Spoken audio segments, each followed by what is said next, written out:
আসসালামু আলাইকুম রহমতুল্লাহ। প্রাণপ্রিয় এলাকাবাসী কেমন আছেন সবাই? আশা করি ভালো আছেন। আর আমি আল্লাহর রহমতে ভালো আছি। আর আপনারা দেখতে পাচ্ছেন আমার সামনে চন্দন বাবু, নবাব সাহেব এবং হাসান সাহেব খুব আনন্দ সহকারে যাচ্ছেন খেলা দেখতে। আমি ওনাদের সাথে খুব আনন্দ করেই যাচ্ছি, কারণ ওনারা হচ্ছেন বড় লোক আর আমি হচ্ছি গরিব মানুষ। তাই বড় লোকদের সামনে দিয়ে আমি পিছনে দাঁড়িয়ে একটু ভিডিও করি, বলে আপনারা যান, আপনারা বড় লোকদের সামনে রাখা ভালো। আর আপনারা দেখতেই পাচ্ছেন চন্দন বাবু খুব লজ্জা পাচ্ছেন। আর মেট্রো থেকে নেমেই আমরা রওনা দিলাম স্টেডিয়ামের উদ্দেশ্যে। আর আপনারা দেখতে পাচ্ছেন স্টেডিয়াম কত চমৎকার, কত সুন্দর একটা কালার, চমৎকার স্টেডিয়াম। আর এটা হচ্ছে কাতারের সব থেকে বড় স্টেডিয়াম, যা আসলে উপভোগ্য। বাহির থেকে যেমন সুন্দর, ভিতরের অংশটুকু ঠিক তেমনই সুন্দর।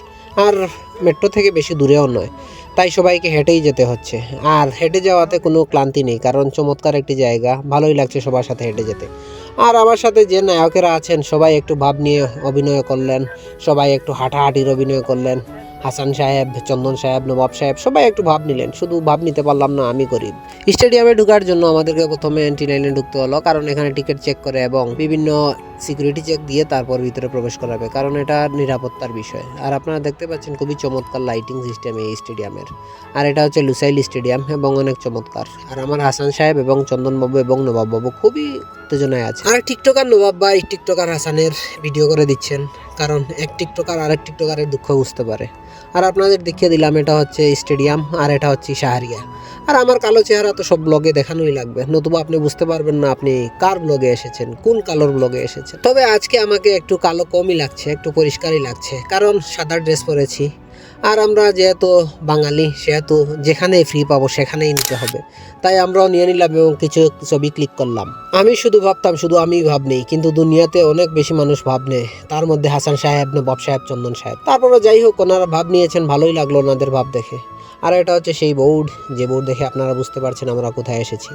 আর চমৎকার স্টেডিয়াম, তার সাথে চমৎকার কালো মানুষ আমি আপনাদেরকে বারবার দেখাচ্ছি, কারণ আপনারা বুঝতেই পারছেন আমি কতটুকু আনন্দে আছি। কারণ এত মানুষের ভিড়ে যখন নিজেকে দেখছি, তখন এমনিতেই ভাবছি যে হায়রে, আমার থেকে অনেক কালো কালো মানুষ এই দুনিয়াতে আছে। তারপরও আমি বডি শেমিং করছি না, কারণ আমি নিজেই কালো, বডি শেমিং কি করবো। তারপর আমরা চলে এলাম উইনার ট্রফির পাশে। তারপর আবার কিছু ছবি শুট নিয়ে নিলাম, নবাব সাহেব, আমি, হাসান সাহেব এবং চন্দন সাহেব। কারণ যেখানে এসেছি সেইখানের ছবি যদি আমরা না নেই, তাহলে এটা আসলেই অন্যায় হবে সেই জায়গার প্রতি। এক পাশে স্টেডিয়াম চলছে খেলা, আর অন্য পাশে চলছে ফ্যান ফিস্ট। খুব চমৎকার অবস্থান, চমৎকার জায়গা এবং বিভিন্ন ধরনের মানুষ, বিভিন্ন ধরনের সংস্কৃতির মিশ্রণে চমৎকার একটি ফিস্ট।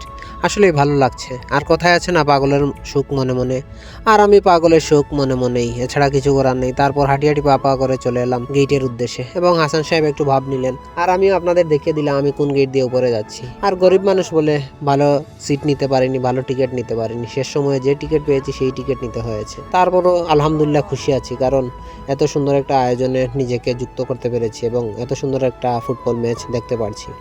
আর নিজের ভিতরে অনেক আলাদা এনার্জি কাজ করছে। আর আমার থেকেও বেশি এনার্জি কাজ করছে হাসান সাহেব, চন্দন সাহেব এবং নবাব বাবুর। আর এটা হচ্ছে সেই স্টেডিয়াম। আমরা চলে এলাম শেষমেশ স্টেডিয়ামের ভিতরে। আপনাদেরকে আমি যেভাবে দেখাচ্ছি তার থেকেও বেশি চমৎকার যদি আপনারা বাস্তবে দেখতে পারেন। তারপরও মোবাইলের মাধ্যমে যতটুকু দেখাচ্ছি ততটুকুই বেশি। আর আপনারা আমার চেহারা দেখেই বুঝতে পারছেন আমি বিশাল খুশি এবং খুবই আনন্দিত। তারপর আমরা সিটগুলা খোঁজার চেষ্টা করছি। আর হাসান সাহেব যেহেতু সবকিছুর বস হয়ে আছেন, তাই উনি সিটগুলা খুঁজে বের করলেন। আর আমরা বসে কয়েকটা ছবি নিলাম, কারণ আমরা যেহেতু এসেছি আমাদের প্রুফ হিসাবে ছবি নিতে হবে। তাই নবাব ভাই কিছু ছবি তুলে নিলেন। আর আপনাদেরকে নিয়ে আমি আজকের ম্যাচ ইনশাল্লাহ দেখবো। তবে এই ব্লগে আর বেশি কিছু দেখাতে পারবো না, অনেক বেশি লম্বা হয়ে যাবে। তাই আপনারা ভালো থাকবেন। আসসালামু আলাইকুম। আগামী পর্বে ইনশাল্লাহ আরো বেশি কিছু দেখাবো।